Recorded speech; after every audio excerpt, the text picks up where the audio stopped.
Kusangana kwatogita zvakare pano pachibanda media. Nhasi tauya takakubatirai nhau inosuwisa iyo yakaitika musi wa28 January 2024 muHarare, apo vanhu vazhinji vakarasikirwa neupfumi hwavo mushure mekunge complex iyo inonzi Give Christ iri pakona Speak and Julius Nyerere opposite Joiner City yangotanga kubvira. Hapana zvapo munhu ari kunzi akafa, ingori property yakadestroywa nemoto.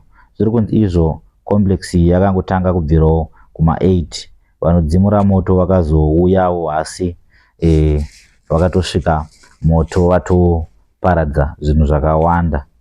Takazamawo kuti titaure nevanhu vakawanda ipapo kuti tinzwe chii chakakonzera moto, asi hapana akakwanisa kutipa chikonzero. Investigations achiri kuitwa. So ndoti kana wasvika panapa usati wasubscribe, aiwa mukana uchiripo, gara wangu subscribe pamwe chete nekutena on notification bell.